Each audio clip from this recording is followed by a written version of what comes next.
En Iran, les femmes forment 49% de la population, des femmes qui luttent pour l'égalité de leurs droits dans un pays où beaucoup d'entre elles paient durement leur militantisme.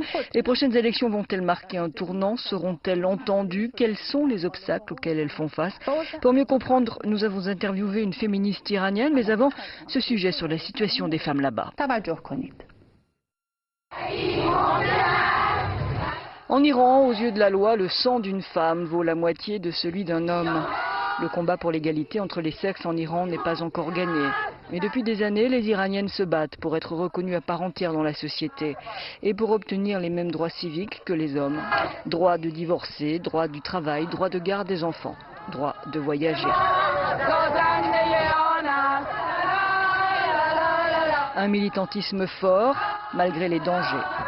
Le régime ne tolère aucune manifestation avec des femmes en tête de cortège et certaines Iraniennes ont payé au prix fort leur engagement, que ce soit l'activiste et journaliste Narges Mohammadi ou l'avocate Nasrin Sotoudeh ou encore l'étudiante militante Bahareh Hedayat, toutes condamnées à de longues peines de prison.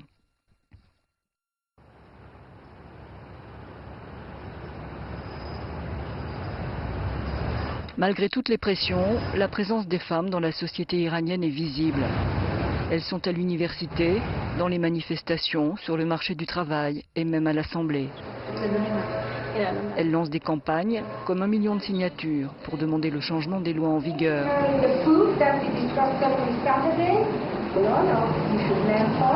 Mais plus elles s'organisent, plus le régime monte la garde. Comme avec cette loi présentée par le gouvernement de Mahmoud Ahmadinejad qui interdit la sortie du pays pour les femmes célibataires de moins de 40 ans sans l'autorisation de leur père ou de leur frère. Bizarrement, les femmes députées de l'Assemblée ont soutenu cette loi. Paradoxalement, le gouvernement a abaissé l'âge de pouvoir voter à 16 ans. Le même pour les femmes et pour les hommes.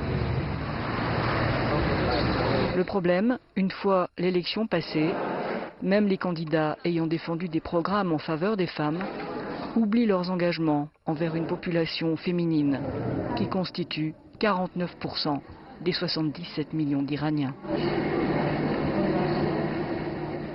Les Iraniens votent le 14 juin et beaucoup des électeurs sont des femmes. Pour mieux comprendre la situation des femmes en Iran, le combat qu'elles mènent pour leurs droits et les obstacles auxquels elles font face, nous rejoignons Madame Mansoureh Shojaei, militante féministe et membre du Pen Club à Londres.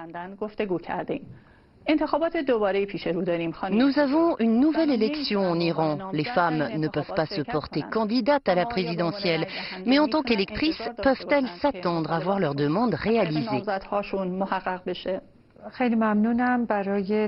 Tout d'abord, je vous remercie de l'attention que vous portez aux problèmes des femmes pendant cette élection.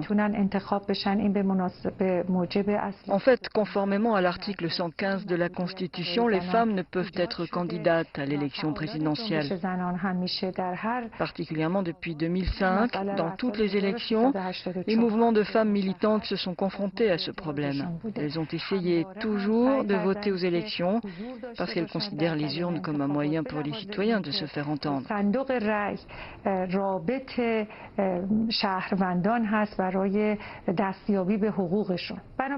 Par conséquent, les femmes n'ignorent pas les élections.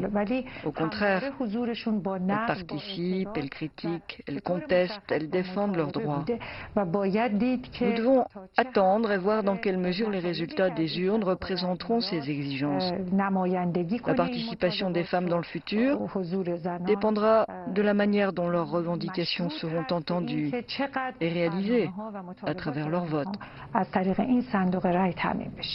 Qu'est-ce qui fait obstacle aux droits des Iraniennes? Il y a une discrimination juridique qui empêche les femmes de faire valoir leurs droits. Pour dépasser ces obstacles juridiques, les activistes des droits des femmes ont toujours voulu exprimer leur opposition à ces lois de manière pacifique. Il y a eu certains progrès. Quoi qu'il en soit, il y a toujours de gros défis entre les activistes d'une part et les législateurs et l'exécutif d'autre part. Quels moyens ont les Iraniennes pour faire respecter leurs droits? Le seul moyen dont dispose le mouvement des femmes, un nouveau mouvement social en Iran, pour faire valoir leurs droits, passe par un changement des textes de loi. Grâce à leurs activités, les coalitions qu'elles ont formées, à travers leurs campagnes, les femmes ont transmis leurs revendications aux autorités. Il y a eu une prise de conscience de la société. Il devrait être possible d'avoir la liberté de tenir des réunions, d'écrire des articles, de contacter les services publics et que les femmes puissent communiquer en permanence avec les parlementaires.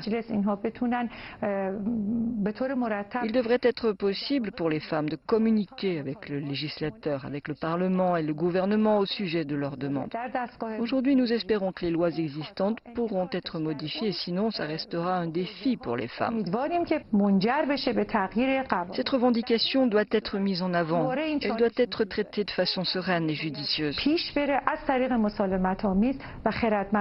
En tant que citoyennes à part entière, les femmes ont le droit de s'opposer à une législation discriminante.